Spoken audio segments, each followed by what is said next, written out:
الحمد للہ رب العالمین والعاقبۃ للمتقین والصلاة والسلام علی سید الانبیاء والمرسلین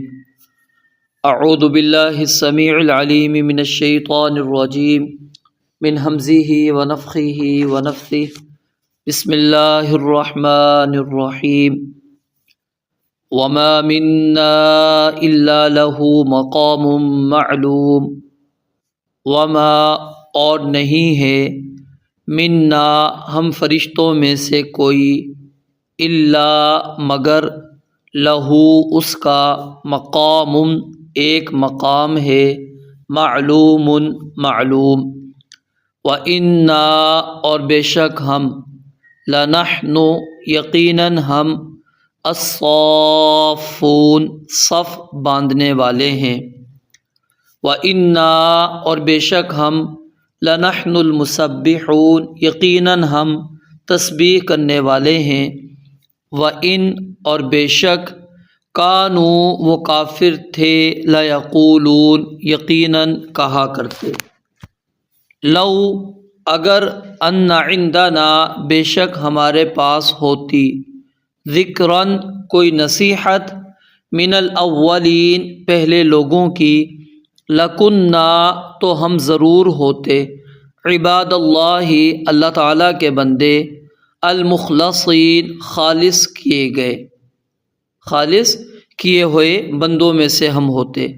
فکفروا پس انہوں نے انکار کر دیا بھی اس کا فسوف یعلمون تو عن قریب جلد ہی وہ جان لیں گے۔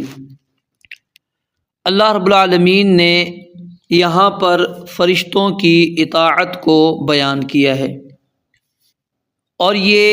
بیان کرنا اس بات کو واضح کرتا ہے کہ فرشتے اللہ تعالیٰ کی اولاد نہیں ہیں، بلکہ فرشتے اللہ تعالیٰ کے کامل اطاعت گزار بندے ہیں جو ہر وقت اس کی عبادت اور اس کی تسبیح کرنے والے ہیں۔ اگر فرشتے اللہ رب العالمین کے بیٹے ہوتے، اللہ تعالیٰ کی بیٹیاں ہوتی، اللہ تعالیٰ کی اولاد ہوتے، تو اللہ رب العالمین ان کی زبانی یہ اعتراف نقل نہ کرتے جو انہوں نے بیان کیا ہے یہاں پر کہ ہم ہر وقت اللہ رب العالمین کی عبادت کرنے والے ہیں، ہمارا ایک مقام ہے محدود، ہم اس سے آگے تجاوز نہیں کرتے۔ جہاں پر اللہ تعالیٰ نے ہماری ذمہ داری لگا دی یا جس جگہ پر اللہ تعالیٰ نے ہمیں رکھ دیا ہے ہم وہاں سے آگے نہیں جاتے۔ جامع ترمذی کے اندر روایت موجود ہے، امام البانی رحمۃ اللہ علیہ نے اس کو صحیح قرار دیا ہے۔ بیان کرتے ہیں سیدنا ابو ذر رضی اللہ تعالی عنہ کہ نبی مکرم علیہ الصلاۃ والسلام نے فرمایا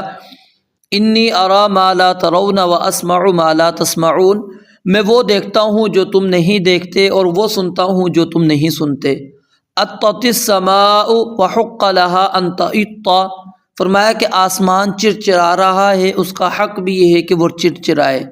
ما فیہا موضع 4 اصابع، اس میں 4 انگلیوں کے برابر بھی جگہ نہیں ہے، الا وملک واضع جبہتہ ساجدا للہ، مگر کوئی نہ کوئی فرشتہ اس میں اپنی پیشانی اللہ تعالیٰ کے لیے سجدے میں رکھے ہوئے ہے۔ واللہ لو تعلمون ما اعلم لضحکتم قلیلا ولبکیتم کثیرا، قسم ہے اللہ کی اگر تم وہ بات جان لو جو میں جانتا ہوں تو تم ہنسو کم اور رو زیادہ۔ تو اللہ رب العالمین نے یہاں پر مقام معلوم واضح کر دیا کہ وہ فرشتوں کا مقام معلوم کیا ہے، وہ ہر وقت اپنی پیشانیوں کو اللہ رب العالمین کے سامنے سجدے کی حالت میں انہوں نے جھکائی ہوئی ہے۔ اور یہاں پر ایک اور تفسیر یہ بیان کی گئی ہے وما منا الا لہ مقام معلوم من قول الرسول، کہ یہ رسول کا کہنا ہے کہ ہمارا ایک مقام معلوم ہے، والمؤمنین للمشرکین، اور مؤمنین کا مشرکین کے لیے، یعنی ای لکل واحد منا ومنکم فی الآخرۃ مقام معلوم، ہمارا اور تمہارا آخرت میں ایک مقام معلوم ہے، اور وہ کیا ہے؟ مقام حساب۔ وقیلا، اور ایک قول یہ بھی کہا گیا ہے کہ منا من لہ مقام الخوف ومنا من له مقام الرجاء ومنا من له مقام الاخلاص ومنا من له مقام الشکر الی غیرہا، کہ کچھ ہم میں سے ایسے ہیں جن کو خوف کا مقام، جن کی امید کا مقام، جن کے لیے اخلاص کا مقام، جن کے لیے شکر کا مقام ہے، الی غیرہا من المقامات، یعنی اور بھی مقامات ہیں۔ اور یہاں پر یہ بھی احتمال ہے مقام معلوم سے کہ المکان الذی یقومون فیہ، کہ اس سے مراد وہ جگہ ہے جہاں پر وہ کھڑے ہوں گے، لأن منہم من ہوا فی السماء الدنیا، کیونکہ ان میں سے کچھ ایسے ہیں جو آسمان دنیا میں ہیں، وفی ثانیہ، اور کوئی دوسرے میں، وفی السماوات، اور اسی طرح دیگر آسمانوں کے اندر ہیں، وحیث شاء اللہ، اور جہاں اللہ تعالیٰ نے چاہا، وَيَحْتَمِلُ أَن يُرَادَ بِهِ الْمَنزِلَةُ مِنَ الْعِبَادَةِ وَالتَّقْرِيبِ وَالتَّشْرِيفِ، اور یہ بھی احتمال ہے کہ اس سے مراد کیا ہے، مقام عبادت کے لحاظ سے، ٹھیک ہے، عبادت کے لحاظ سے، قربت عبادت کے لحاظ سے جو عزت ہے وہ مراد ہے۔ وکیلا، اور یہ بھی کہا گیا کہ المراد ان للملائکۃ مقام مکانیا و مقاما زمانیا، کہ یہاں پر فرشتوں کے لیے کچھ زمانی مکان ہیں اور کچھ مکانی مقام ہے، یعنی ای لہم موضع و وقت یقومون فیہ للہ تعالی، کہ ان کے لیے ایسی جگہ ہیں، ایسے وقت ہیں جس میں وہ اللہ تعالیٰ کے لیے کھڑے ہوتے ہیں۔ فعبادتہم موقتۃ بزمن، ان کی جو عبادت ہے وہ ایک زمانے کے ساتھ اس کو موقت کر دیا گیا ہے، ومقیدۃ بمکان، اور ایک مکان کے ساتھ اس کو مقید کر دیا گیا ہے، ٹھیک ہے۔ یہ شیخ ابن عثیمین کی تفسیر ہے۔ وقیل المراد انہ ما منہم من احد الا له مقام وتدبیر قد امرہ اللہ بہ لا یتعداہ ولا یتجاوزہ، جو اللہ نے ذمہ داری ان کی لگا دی وہ اس سے نہ آگے نکلتے نہ پیچھے ہوتے، وہیں پر وہ موجود ہیں۔ ولیس لہم من الامر شیء، اور ان کا اس کے علاوہ کوئی اور کام نہیں ہے۔ اور پھر اس کے اندر ہم وہ حدیث مبارکہ بھی سامنے رکھ لیں، جو فرشتہ سور کے اندر پھونکے گا اس کی کیفیت پیچھے آپ کو میں نے حدیث مبارکہ کے اندر بیان کر دی تھی، کہ وہ منہ لگا کر بیٹھا ہوا ہے اور کان اللہ رب العالمین کی طرف اس نے رکھے ہوئے ہیں کہ کب اللہ رب العالمین کا حکم آئے اور وہ فوری طور پر سور کے اندر پھونک دے۔ فرمایا وما منا، اور نہیں ہے ہم میں سے، الا لہ مقام معلوم، مگر ان کی ایک مقرر جگہ ہے، یعنی ہم تو اللہ رب العالمین کے عبادت گزار بندے ہیں، اللہ تعالیٰ نے ہمارے لیے جو وقت متعین کر دیا، جو جگہ متعین کر دی، جہاں پر اللہ تعالیٰ نے ہمیں کھڑا کر دیا ہم تو وہاں پر موجود ہیں، تو ہم اللہ تعالیٰ کی اولاد کیسے ہو سکتے ہیں؟ ہم تو اللہ تعالیٰ کے کامل اطاعت گزار بندے ہیں، جو ہر وقت اس کی تسبیح بیان کرتے ہیں، اس کی عبادت کرتے ہیں، اس کی حمد و ثنا بیان کرتے ہیں۔ جب سیدنا آدم علیہ الصلوۃ والسلام کی تخلیق کا اللہ تعالیٰ نے ارادہ کیا، فرشتوں نے کیا کہا تھا؟ وَإِذْ قَالَ رَبُّكَ لِلْمَلَائِكَةِ إِنِّي جَاعِلٌ فِي الْأَرْضِ خَلِيفَةً قَالُوا أَتَجْعَلُ فِيهَا مَن يُفْسِدُ فِيهَا وَيَسْفِكُ الدِّمَاءَ وَنَحْنُ نُسَبِّحُ بِحَمْدِكَ وَنُقَدِّسُ لَكَ، ہم تیری تسبیح بھی بیان کرتے ہیں، تیری پاکیزگی بھی بیان کرتے ہیں، یعنی ہر وقت تیری حمد و ثنا ہم بیان کر رہے ہیں، تو اللہ تو ہمیں چھوڑ کر تو ان کو کیوں پیدا کرنا چاہتا ہے؟ وَإِنَّا لَنَحْنُ الصَّافُّونَ، اور ہم وہ لوگ ہیں جو آسمانوں میں صف بنا کر اللہ تعالیٰ کی اطاعت کے اندر کھڑے ہوئے ہیں۔ اب یہ جو صف بنا کر کھڑے ہوئے ہیں، اس کی تفسیر میں اختلاف ہے کہ یہاں صف بنانے کا مقصد کیا ہے، کس مقصد کے لیے وہ کھڑے ہوئے ہیں۔ قیلا، یہ بات کہی گئی ہے کہ یصفون لعبادت اللہ تعالی، کہ اللہ تعالیٰ کی عبادت کے لیے انہوں نے صف بنائی ہوئی ہے۔ یہ سیدنا عمر بن خطاب، عبداللہ بن مسعود رضی اللہ تعالیٰ عنہ، عبداللہ بن عباس رضی اللہ تعالیٰ عنہ، امام قتادہ، امام سدی اور شیخ ابن عثیمین، ابن جریر وغیرہ کا یہ قول ہے۔ وقیل یصفون فی الصلاۃ والجہاد، اور یہ بھی کہا گیا کہ اس سے مراد کیا ہے، وہ نماز کی حالت میں اور جہاد کے لیے وہ صفیں بناتے ہیں۔ وَيَصُفُّونَ أَجْنِحَتَهُمْ فِي الْهَوَاءِ، اور ہوا کے اندر اپنے پروں کو پھیلا کر صفیں بناتے ہیں۔ وغیر ذالک، اور اس کے علاوہ بھی اقوال اس کے اندر موجود ہیں۔ تو وَإِنَّا لَنَحْنُ الصَّافُّونَ، ہم اللہ رب العالمین کے لیے اللہ کی اطاعت کے اندر کھڑے ہوئے ہیں سب بستہ ہو کر۔ اور پیچھے آپ نے اس سورت کی پہلی آیت یہی پڑھی تھی، وَالصَّافَّاتِ صَفًّا۔ پھر اسی طرح وَجَاءَ رَبُّكَ وَالْمَلَكُ صَفًّا صفا۔ اور صحیح مسلم کے اندر روایت موجود ہے، نبی علیہ الصلوۃ والسلام کے صحابی سیدنا جابر بن سمرہ رضی اللہ تعالیٰ عنہ بیان فرماتے ہیں، خرج علینا رسول اللہ صلی اللہ علیہ وسلم، ایک دن نبی علیہ الصلوۃ والسلام ہم پر نکلے، فقال، آپ نے فرمایا، الا تصفون کما تصف الملائکہ، تم اس طرح کیوں نہیں صفیں بناتے جس طرح کے فرشتے صفیں بناتے ہیں، عند ربیہا، اپنے رب کے پاس۔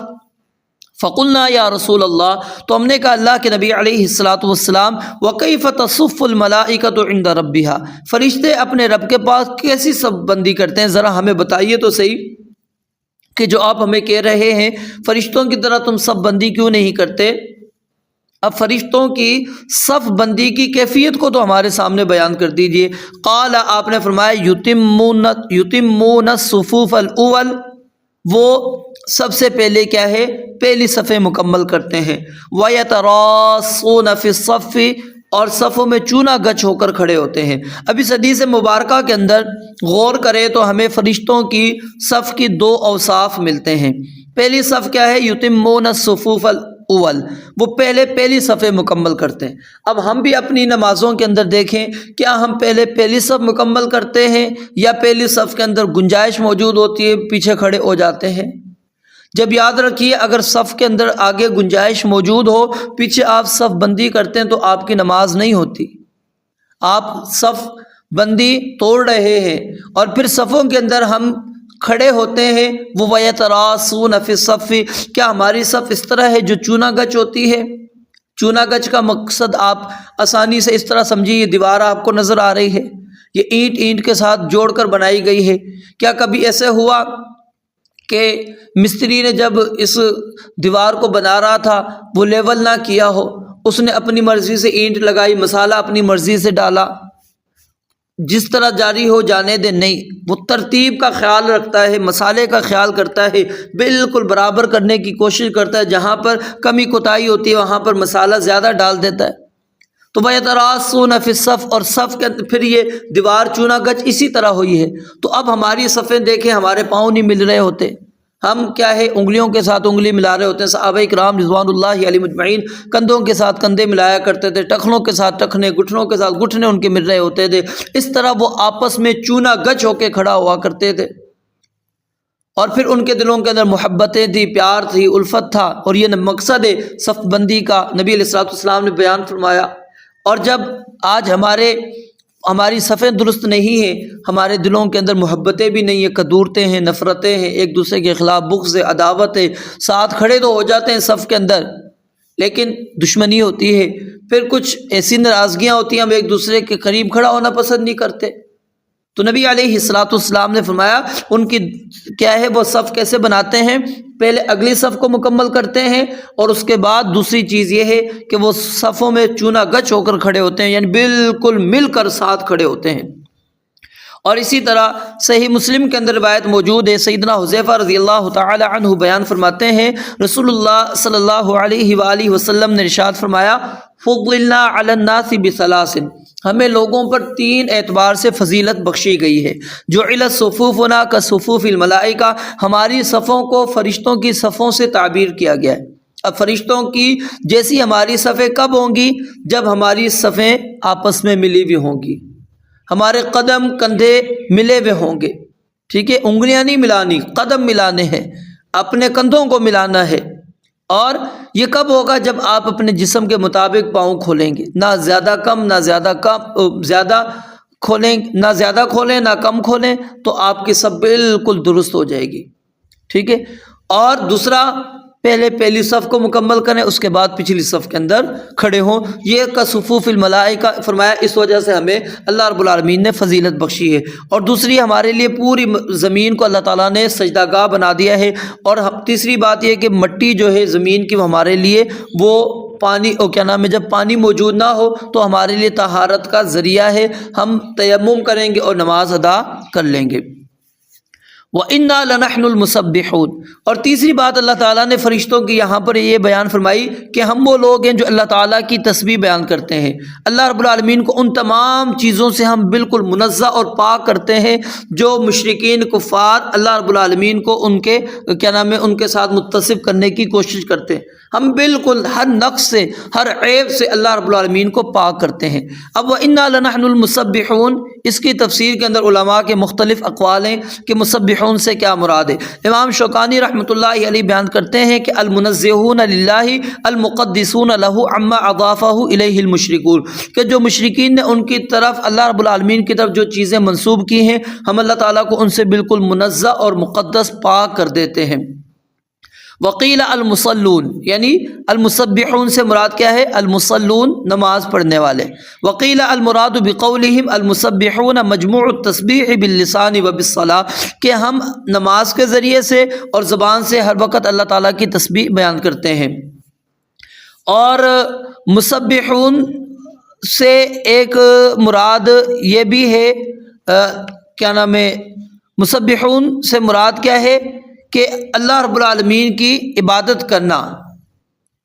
اور امام قرطبی بلکہ یہاں پر یہ وضاحت بیان کرتے ہیں کہ المراد انہم یخبرون انہم یعبدون اللہ بالتسبیح والصلاۃ، کہ وہ اس بات کی خبر دے رہے ہیں یہاں پر کہ وہ اللہ تعالیٰ کی جو عبادت کر رہے ہیں وہ تسبیح کے ساتھ اور نماز کے ساتھ۔ ولیسوا معبودین ولا بنات اللہ، نہ ہی وہ اللہ کی بیٹیاں ہیں اور نہ ہی وہ معبود ہیں کہ جن کی عبادت کی جائے، وہ تو خود اللہ رب العالمین کی تسبیح بیان کرتے ہیں، جیسا کہ اللہ تعالیٰ نے سورۃ الانبیاء میں فرمایا وَمَنْ عِنْدَهُ لَا يَسْتَكْبِرُونَ عَنْ عِبَادَتِهِ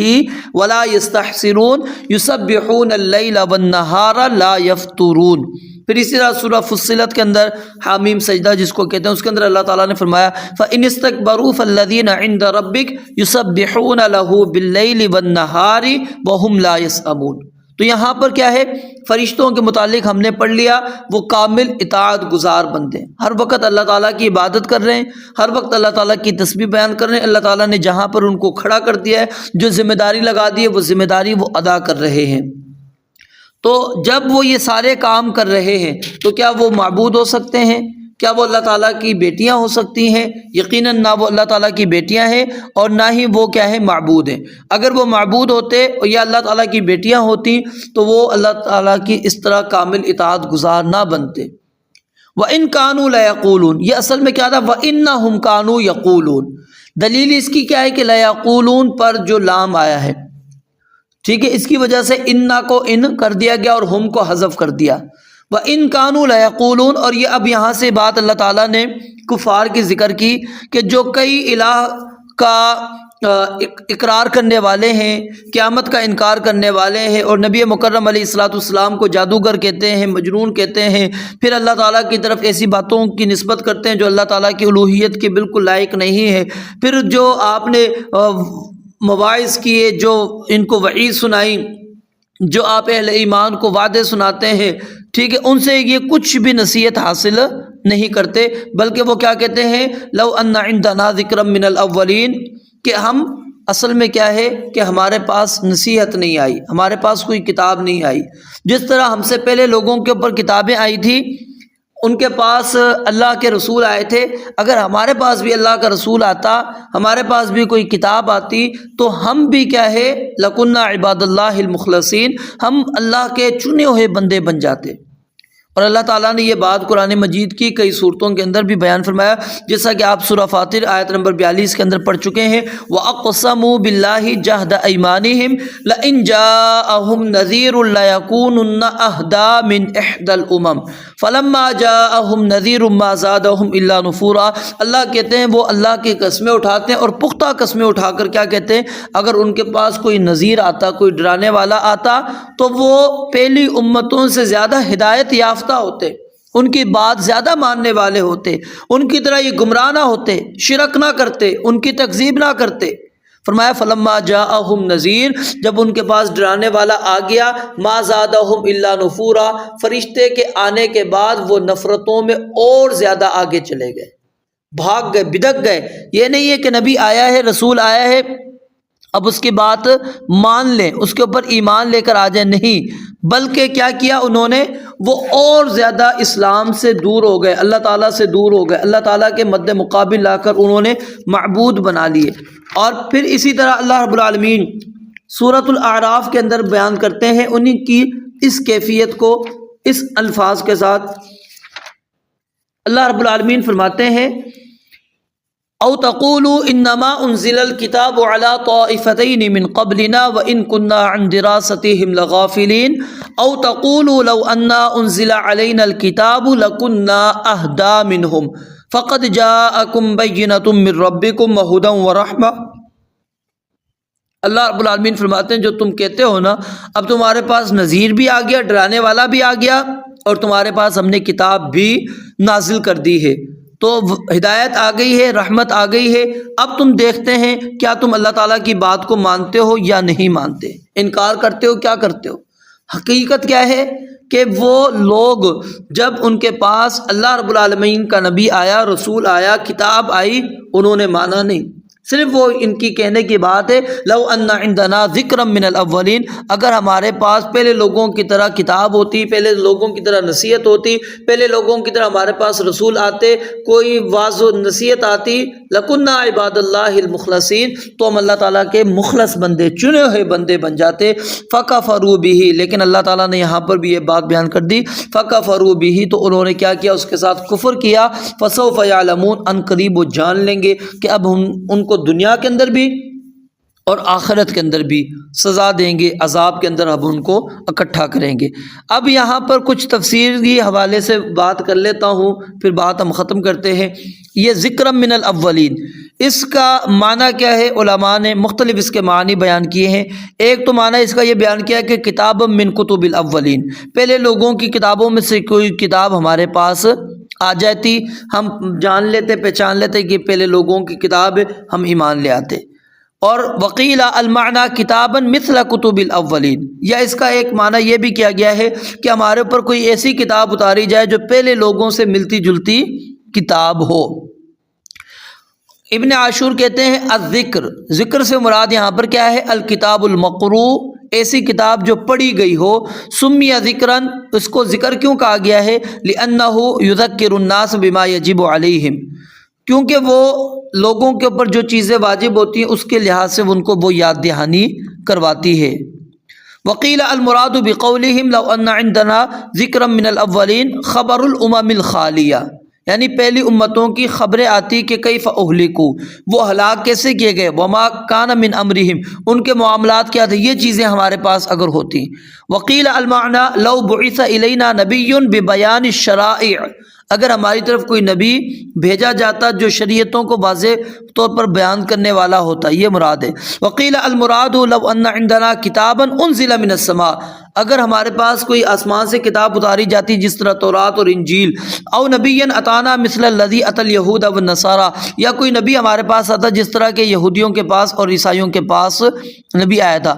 یا پھر دوسرا یہ بھی کہا گیا کہ وقیل المعنی لو کان عندہم من یذکرہم بامر اللہ، کہ اگر ان کے پاس ہوتا جو ان کو نصیحت کرتا اللہ تعالیٰ کے احکامات کے ساتھ، وما کان من امر القرون الاولیٰ، اور جو پہلی لوگوں کے معاملات تھے اس کے میں سے وہ بیان کرتا، ویأتیہم بکتاب اللہ، اور ان کے پاس اللہ کی کتاب لے کر آتا۔ ٹھیک ہے۔ وقیل المراد لو ان عندنا ذکرا ای علی ای حال کان من احوالہ من کتاب او غیرہ من الاولین ای من الرسل الماضین۔ ٹھیک ہے، یعنی خلاصہ کلام کیا ہے کہ اللہ تعالیٰ کوئی کتاب اتار دیتا، کوئی پچھلے لوگوں کے حالات کو ہم پر بیان کر دیتا، یا پچھلے لوگوں کی طرح جس طرح ان پر کتاب اتاری گئی اس طرح ہم پر بھی کتاب آ جاتی، کوئی نبی رسول آ جاتا تو ہم کیا کرتے؟ ان کے اوپر ایمان لے کر آ جاتے۔ ٹھیک ہے، لیکن اللہ رب العالمین کیا فرماتے ہیں؟ فَكَفَرُوا بِهِ فَسَوْفَ يَعْلَمُونَ، جب وہ ان کے پاس نبی اور رسول آئے تو انہوں نے ان کا انکار کیا، ان قریب اب یہ اپنی سزا کو جان لیں گے۔ تو ان آیات کے اندر ہم نے ایک تو جو فرشتوں کے متعلق ان کا عقیدہ نظریہ تھا اس کی تردید پڑھ لی واضح طور پر، کہ فرشتے اللہ تعالیٰ کی بیٹیاں نہیں ہیں، اللہ تعالیٰ کی اولاد نہیں ہیں، اور نہ ہی فرشتے معبود ہیں کہ جن کی عبادت کی جائے گی، بلکہ وہ خود عابد ہیں، عبادت کر رہے ہیں، ہر وقت اللہ تعالیٰ کی حکم کے آگے انہوں نے سر جھکایا ہوا ہے۔ لا یعصون اللہ ما امرہم، جو اللہ ان کو حکم دیتا ہے اس کی نافرمانی نہیں کرتے، ویفعلون ما یؤمرون، وہ وہی کرتے ہیں جو ان کو حکم دیا جاتا ہے، اس سے ہٹ کر وہ کچھ نہیں کرتے، ٹھیک ہے۔ اور پھر اس کے بعد آخر کے اندر ہم نے آج یہ بات چیز پڑھی کہ یہ کفار کا یہ کہنا کہ اگر ہمارے پاس کوئی نصیحت ہوتی، کوئی کتاب ہوتی تو ہم اللہ تعالیٰ کے مخلص بندے بن جاتے، اللہ تعالیٰ ہمارا انتخاب کر لیتا، ہم بھی جہنم سے بچ جاتے، جنتوں کے اندر چلے جاتے، ہم بھی رسولوں پر ایمان لے آتے، ان کی تکذیب نہ کرتے۔ اللہ رب العالمین فرماتے ہیں رسول بھی آیا، کتاب بھی آئی، پچھلے لوگوں کے حالات بھی ان کے سامنے بیان کیے گئے، قصے بیان کیے گئے، ان کی تباہی اور بربادی کو بھی ذکر کیا گیا، لیکن اس کے باوجود یہ سب کے سب لوگ کیا ہیں، فَكَفَرُوا بِهِ، اس کا انہوں نے انکار کیا۔ اب اللہ رب العالمین نتیجہ ان کو کیا دیں گے، دنیا میں بھی ان کو پتہ لگ جائے گا اور آخرت میں بھی ان کو پتہ لگ جائے گا۔ رب العالمین سے دعا ہے اللہ تعالیٰ سمجھنے عمل کرنے کی توفیق عطا فرمائے۔ وآخر دعوانا ان الحمد للہ رب العالمین۔